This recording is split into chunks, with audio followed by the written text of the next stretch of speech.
Una vez más, saludos a todos y cada uno de ustedes, directos amigos en Conectados. Aquí estamos enlazados en esta oportunidad para dialogar con Denisi Zelaya. Ella es parte de la Fundación Ciudadanía y Desarrollo, está en el área de esta lucha contra la corrupción, de transferencia y anticorrupción.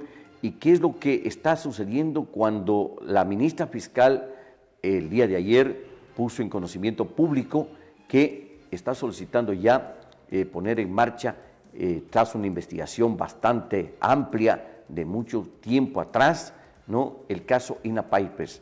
¿Qué es este caso en el que estaría, de acuerdo a la Fiscalía, involucrado el expresidente Lenín Moreno, su esposa, su hija, cuñadas y al parecer como 37 personas más de inicio, pero que no tiene que ver únicamente con lo que fue la representación en la presidencia de la República de Lenín Moreno a partir del 2017, sino que esto, según hemos podido apreciar, escuchar y entender de información que se ha proporcionado por entes tanto en el orden político como también periodistas de investigación, comienza mucho más antes. Comienza cuando precisamente fue vicepresidente de la República Lenín Moreno en el gobierno de Rafael Correa.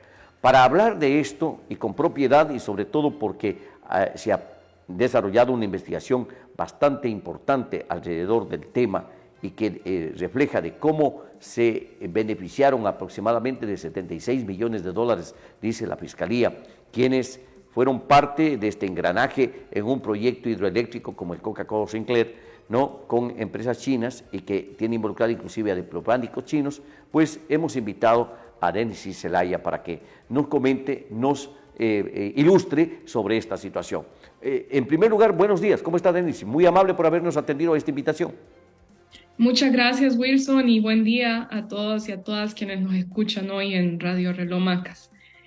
Como tú bien dices, la fiscal general anunció el miércoles que se formularán los cargos en el caso INA Papers o Sinohydro, desarrollado entre 2009 y 2018.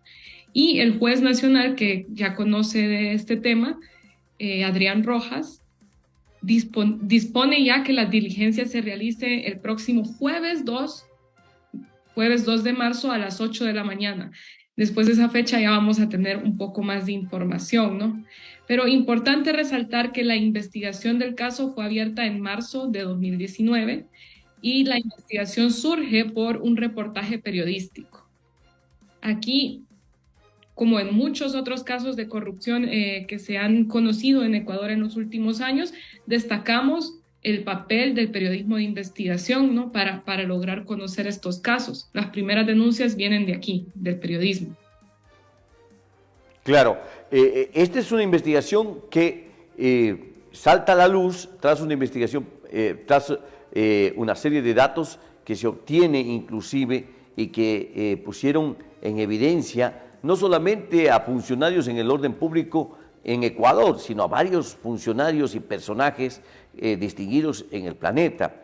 INA Pipers es parte de esto que se ha desprendido y que se tenía supuestamente escondido, pero que ahora los sistemas electrónicos permiten despejar y poner en evidencia lo que está sucediendo. Cuando el periodismo de investigación puso esto en escena, pues no solamente hubo escepticismo y sorpresa, sino también indignación, pero se ha esperado algún tiempo para poder realmente ver qué hace la justicia frente a esas investigaciones. La actuación o el anuncio que ha hecho la ministra fiscal Diana Salazar Méndez, ¿cree usted que va a generar un resultado que siente precedentes porque se ha utilizado el poder para sacar beneficio con recursos que se cree son de todos los ecuatorianos? Es una investigación que les ha tomado 4 años, es bastante tiempo, desde que se abrió la investigación, aunque el caso fue denunciado hace casi 5 años, empezaron las primeras denuncias. Esperamos, según la información que nos ha dado la fiscal general en su video informativo del caso, que tengan suficientes pruebas como para poder probar el delito de cohecho, que es por el que se le acusa a el expresidente y ex vicepresidente Lenín Moreno, y a 36 personas más, incluyendo personas de su círculo familiar. Y como tú bien dices, Wilson, y esto es importante resaltar, exfuncionarios diplomáticos de China. Uh-huh. ¿Qué es lo que ustedes han podido, en su seguimiento a este tema, percatarse existiría y que creen va a ser considerado dentro de este proceso legal o judicial que ya se anuncia por parte de la fiscal? El rol de las empresas offshore o empresas en paraísos fiscales es fundamental en este caso. La fiscal ha comentado que ha tenido que pedir asistencia penal internacional a más de 6 países para poder obtener la información. ¿Y cómo funciona este supuesto caso de corrupción? Son sobornos que vienen desde la empresa Sinohydro a funcionarios públicos o personas con influencia en el gobierno para poder tener algo a cambio, que en este caso entendemos que sería el contrato de Coca-Cola Sinclair.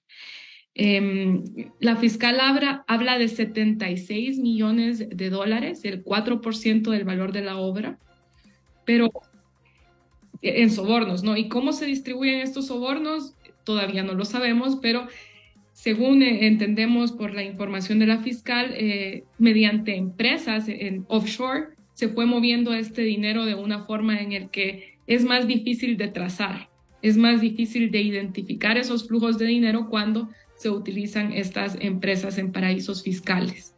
Y esto ha tomado un poco de tiempo, aunque sí sigue siendo bastante, 4 años, ¿no?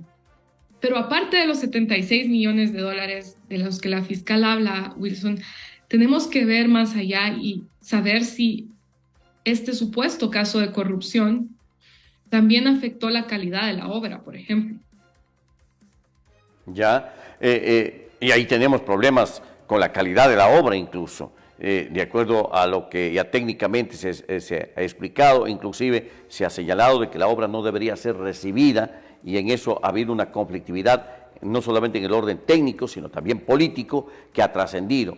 Pero cuando vemos que ya de estas investigaciones, de estas revelaciones que ha hecho el periodismo de investigación, las triangulaciones que se hicieron para que esos dineros puedan ser orientados a los beneficiarios que ejercían poder y que al parecer fueron quienes insinuaron o fueron favorecidos con este tipo de favores oscuros, pues hay una expectativa que se propicia en el país y que también quiere ser aprovechado políticamente, y políticamente por quienes de una u otra manera ejercieron poder o fueron poder en su momento y que no se duda, pues no estarían siendo ajenos a lo que ahora se está señalando desde la Fiscalía. Habría fundamentos para generar acciones que se están anunciando.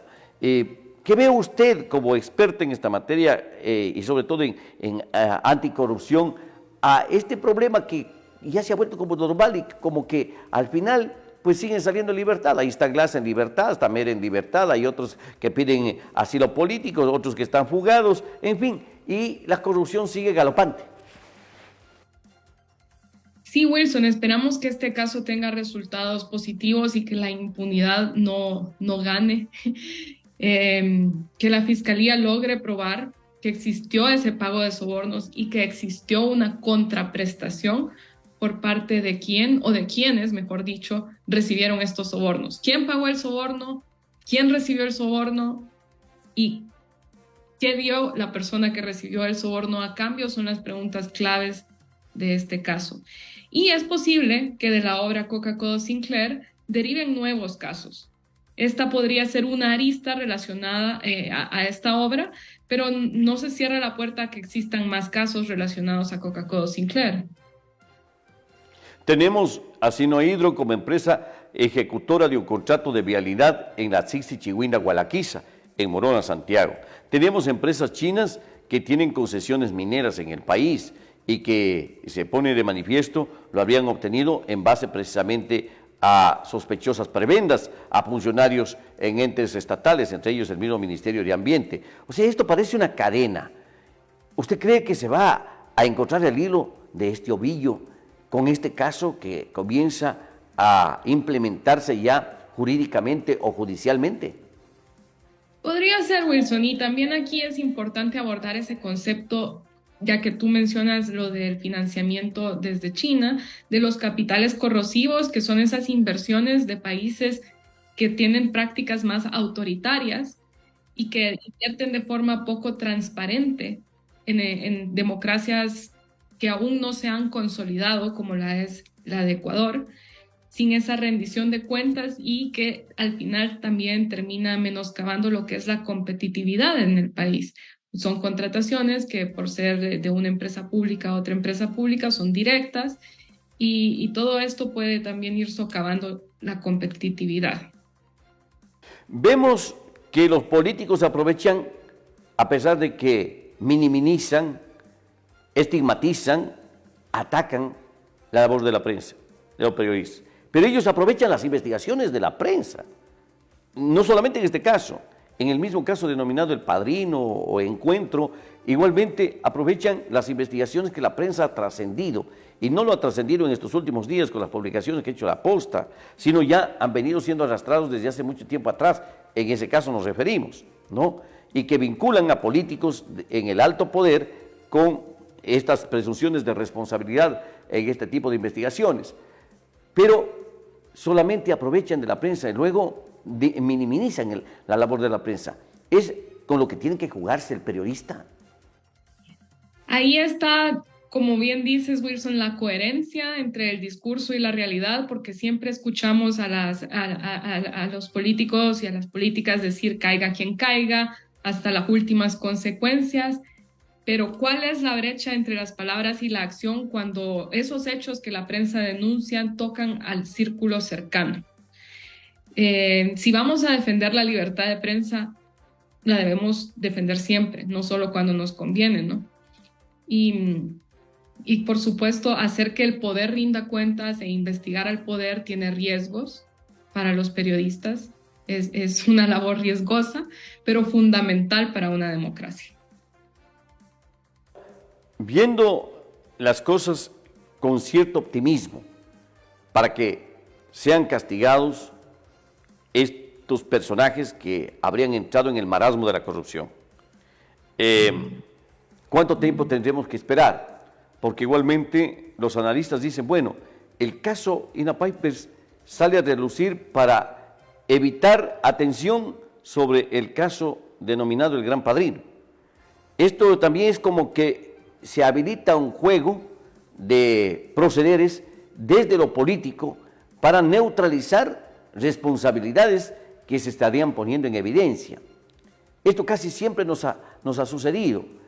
Entonces, ¿qué cree usted que realmente como resultado vamos a tener? Ahí tenemos el caso Arroz Verde o caso Sobornos, ¿no?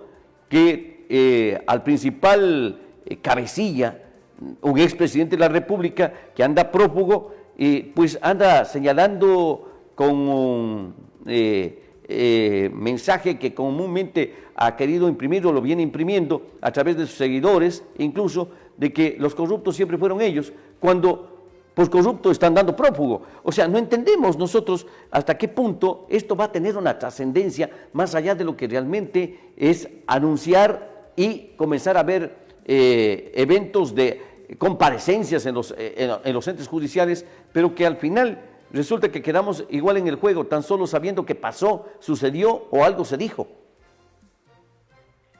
Sí, Wilson, y como tú bien comentas, algunos sectores de la población están comentando que este es un posible acto para quitar la luz sobre la crisis que tiene el actual gobierno, incluyendo al expresidente Lenín Moreno, que en su comunicado habla sobre una forma reactiva de actuar de la Fiscalía ante la situación compleja a nivel nacional.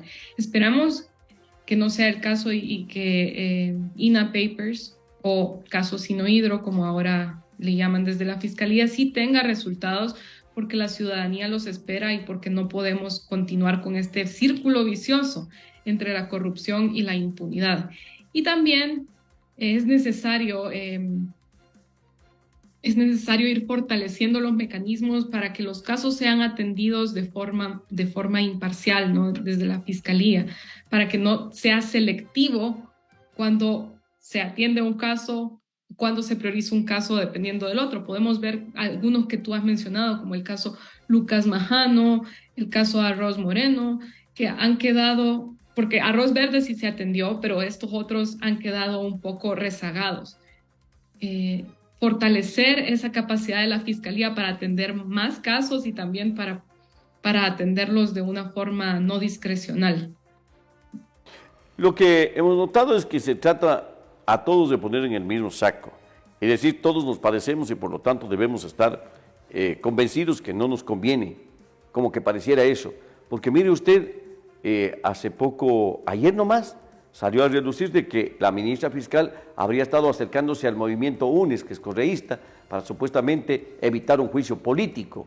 O sea, aquí se trata de embarrar todo para decir que no pasa nada. Eso es peligroso para lo que se exige. En Ecuador, lastimosamente, claro, los casos de gran corrupción, esos que llaman mucho a la cobertura mediática y a la atención ciudadana, tienden a ser politizados. Nuevamente aquí debemos también enfocar esos esfuerzos en que la justicia sea más independiente. Y cuando digo la justicia no es los jueces únicamente, sino la fiscalía. ¿Cómo podemos ir fortaleciendo ese sistema de justicia independiente y más objetivo, ¿no? Que no tenga esa influencia desde las otras funciones del Estado, esas presiones políticas desde el Ejecutivo y también desde la Asamblea Nacional? En estos casos, Denis, si hay una convulsión política como se está anunciando y además pretendiendo que el actual presidente dé un paso al costado, ¿qué va a pasar cuando vemos que todo lo que se revela y está causando perjuicio al país, al Estado, queda sencillamente en reacciones de esta naturaleza? La desestabilización política, la desestabilización administrativa del Estado y luego, pues, son parte de la historia más que hechos que se concretan. Nuevamente, este es un problema estructural en Ecuador, no de este momento, sino desde ya muchos años, que hay que ir atendiendo de forma integral y no poniendo soluciones parche en cada momento, ¿no? ¿Cómo podemos aportar para que la institucionalidad en Ecuador vaya mejorando y también para que la ciudadanía tenga confianza en esta institucionalidad? Porque actualmente los niveles de confianza de la ciudadanía en el Poder Ejecutivo, en el Poder Legislativo y en la justicia son mínimos. Denis, es que si nos ponemos a hacer un resumen, mire usted México, con Felipe Calderón, Enrique Peña Nieto. Mire usted Colombia, con el mismo Álvaro Uribe. Mire usted y el ex presidente Santos. Venezuela ni digamos. Panamá igualmente tuvo hasta un expresidente preso. En Perú hasta un expresidente se mató. En Argentina tenemos una expresidenta sentenciada por corrupción. En Brasil un expresidente sentenciado, ahora nuevamente presidente. En Ecuador un expresidente prófugo, otro expresidente ahora llamado a responder por lo que se está sospechando. ¿Cómo ve usted a la clase política latinoamericana que precisamente ha gobernado estos países y ha generado todo esto que ahora, más allá de que se esté descubriendo, porque siempre se sospechaba, resulta en el mediano y largo plazo una posibilidad de rescatar las condiciones de esa revelación ciudadana, en cambio, que ha comenzado a calentarse en las calles? Ahí está Perú, con más de 70 muertos en estos últimos hechos sucedidos precisamente tras dejar sin efecto la presidencia de Castillo.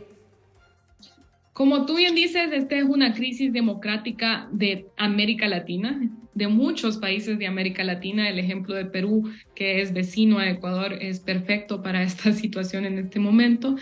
Y son gobiernos que vemos debilitados, que han sufrido mucho por los temas de la infiltración del crimen organizado en sus estructuras. Es un problema en América Latina que hay que atender de forma urgente. Y también la necesidad de estos gobiernos de estar abiertos a la autocrítica, a la mejora y el cambio, y cómo realmente escuchar a la ciudadanía y hacerla partícipe de las decisiones para poder ir ganando confianza. Es una crisis democrática que no tiene una ideología clara. Podemos ver gobiernos muy orientados al ámbito social y gobiernos muy orientados a los temas más capitalistas, más de derecha, también en crisis. No es un tema con una ideología política clara, sino generalizada. ¿No es que todos estamos afectados por un populismo, sea esto de izquierda o de derecha? Podemos hablar, sí, un poco más del populismo, por ejemplo, o ver el tema en El Salvador, Venezuela, como tú bien dices, y bueno, en general la región está en crisis, pero en común podemos ver que se escucha poco a la ciudadanía. ¿Cómo podemos hacer que la ciudadanía realmente participe en las decisiones para así ir construyendo esta confianza, ¿no? Pero esa ciudadanía lo que hace es reaccionar y salir a las calles, y estos sectores políticos incluirse allí para generar violencia. Ya tenemos experiencias con paros y acciones que ha vivido el Ecuador en el 2019-2022, en donde los comportamientos que allí se han dado se evidencia que no son precisamente de gente que quiere cambios, de gente que pide rendir cuentas, sino más bien de quienes se aprovechan de esas situaciones. Sí, en Ecuador podemos ver también que los estallidos sociales están íntimamente ligados a el deterioro de las condiciones sociales en Ecuador, por ejemplo, el tema de seguridad, el tema de salud, el tema de educación, que es algo que falta priorizar por parte de quienes toman las decisiones en este momento.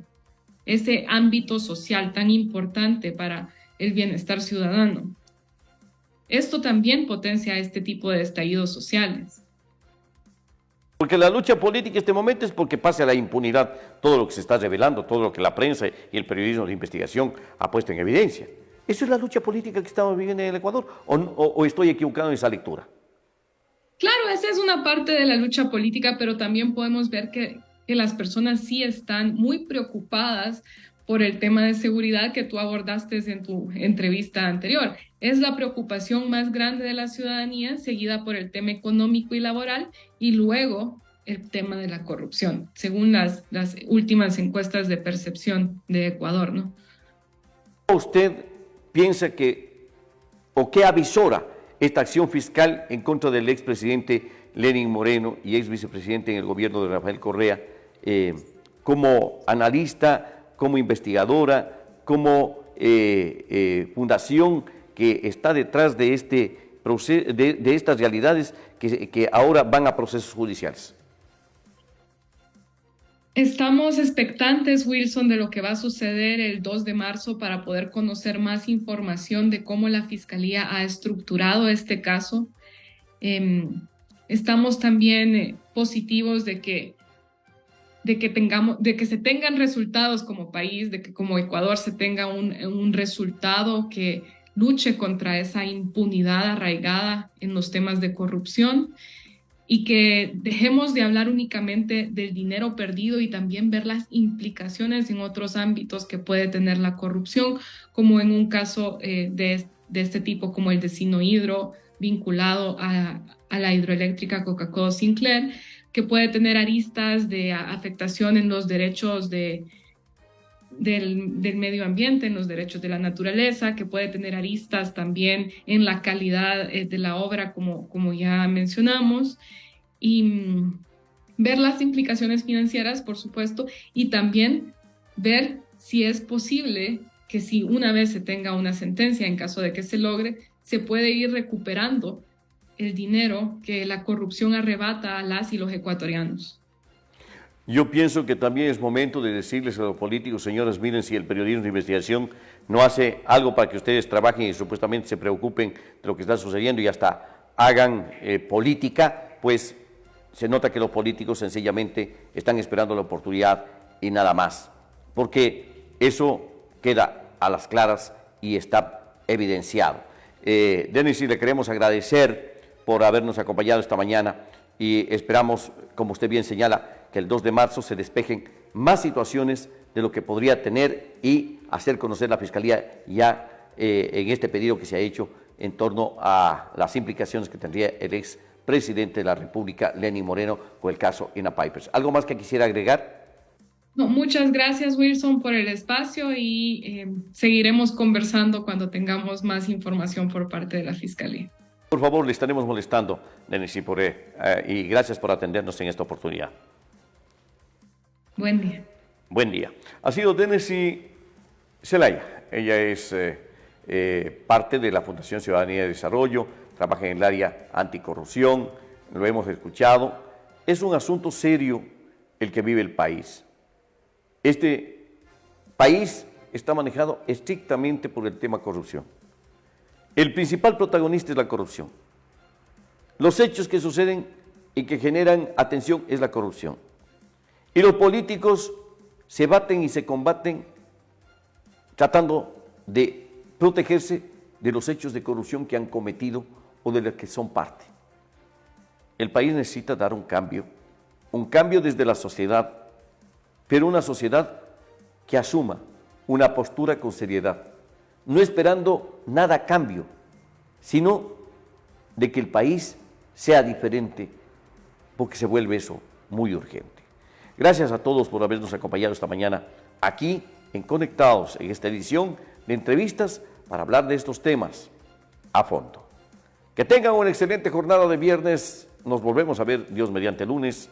Un excelente fin de semana a todos. Hasta pronto.